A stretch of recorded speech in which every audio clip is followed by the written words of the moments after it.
we've had him in some top 8s, especially when we're around the area. He's from the Chicago area, so when we're around here, he's probably playing a top 8 in one of the tournaments. I've seen him in the Legacy top 8 before, but this Green-Black Devotion deck he's playing off to a nice start here. He's got Burning Tree Emissaries, Elvish Mystics, Courser of Krufix, Boon Satyr, Eidolon of Blossoms, Voyaging Satyr, Pulachronos, Nylea, God of the Hunt ×3, a couple copies of Farika, God of Affliction, Sylvan Caryatid, Garrett Caller Beast. This is about as Nykthos-y as you can get, honestly. White, wow, interesting. And this is basically similar to the deck I played last week, except instead of white, he's playing black. But yeah, very interesting because, you know, I think you get Eidolon of Blossoms obviously very good in this particular type of deck. And Farika, God of Affliction, another enchantment, and gives you a decent 3-drop in this deck. So, yeah, I'm pretty excited to see how this deck functions. I love me a Devotion deck. VanMeter unable to shave last weekend. Got as close as you could possibly get, up a game in the finals. And couldn't get it done. It's getting desperation time with that beard. It's getting a little unruly. He just said all you have to do is wash it and comb it a bunch, and you're fine. I believe him, but it's not something I want to do. But he also did tell me that he does have clippers in his room. He actually brings clippers with him now. Yeah, if your plan is to shave when you win, yeah, that means immediately after you win. We see a Forest and an Elvish Mystic to begin things here for Baugh. You saw VanMeter lead off with just a Temple of Abandon. This is an Overgrown Tomb. You see the Putrefy in Chris's hand right now, the old school art. That is a Sylvan Caryatid. So it's a little game of mana ramp and who can do the better stuff first. VanMeter does have a lot of lands in his hand right now, though. 2 Blood Crypts, another copy of Stomp, and a Singleton copy of Stomping Ground, excuse me.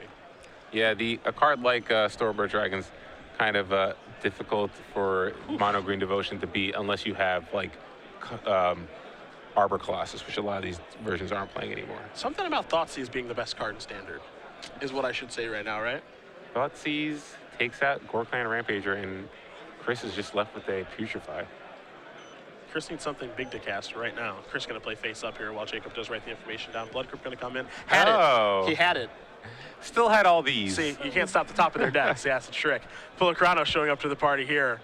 Quite good against this kind of strategy, honestly. Being able to take care of that Elvish Mystic, set back the mana a little bit. But Baugh has a Pulachronos of his own. But we already know that VanMeter has the Putrefy for that. As VanMeter does pick up another land. Will he fire off the Putrefy right now or just try to take care of that Elvish Mystic is the question. Yeah, I think you have to Putrefy here so you can attack. Yeah, that's what he's going to do.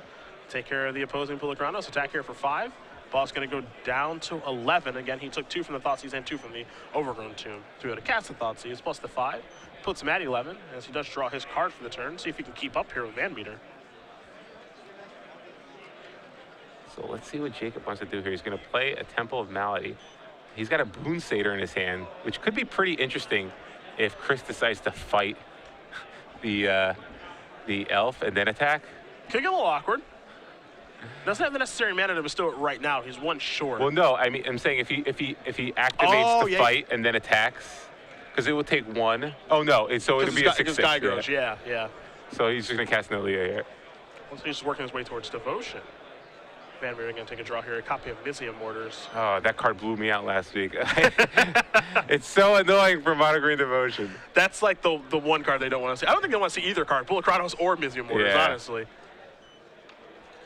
Yeah, so VanMeter in a pretty good spot here. He can actually just monstrous his Pulachronos to kill that elf and then drop Jacob down to 5. He's basically dead next turn. Mysium Mortar's Overload can sweep everyting up. So yeah, he can just monstrous for 2, too, if he wants to. He can just use all this mana, make this guy into a 7/7, kill the elf, get him for 7, put him down to 4. 5 and 4, it's not really much of a difference at this point, honestly. Yeah. But yeah, if I'm VanMeter, I'd probably just monstrous here. Play the land, attack, and pass. One thing for sure, whenever you watch Chris play, is he always thinks his decisions through quite a bit. Because, I mean, take a look at his hands. He's got 2 Blood Crypts and Mortars. Ideally, it's just like, yeah, okay, monstrous your guy, kill your guy, attack you. You know, what are you even thinking about? But Chris doesn't want to give away any information. He never takes his turns very fast. That's one thing that I've always noticed about watching him play. Is he's going to play the Blood Crypt tapped. You know, he's going to come to the best decision, and it's a pretty clear decision on what he should do this turn, but he also doesn't want to give away any information that, yeah, this is really all that I have, and do this past the turn back. Well, the good thing is that also when he makes his decision, he doesn't hesitate. Like, he just does it. Like you saw there, he thought it through, and he figured, all right, this is the right line of play. He didn't waver, and he just went for it. No. Baugh going to play a Courser, turn over a Voyaging Satyr, play a Forest, go up to 5. See if he's got another creature to play or not. I don't think it matters if he does, because we all know that he has Mizzy Mortars in his hand, does VanMeter. You see Baugh going to reaching right now. He's got a Thought Seize. If he casts the Thought Seize, he can actually take the Mizzy Mortars. Unfortunately, he doesn't. I think this is one of those turns that Chris will take fast. he doesn't play a lot of fast ones, but he's going to play this one pretty quick.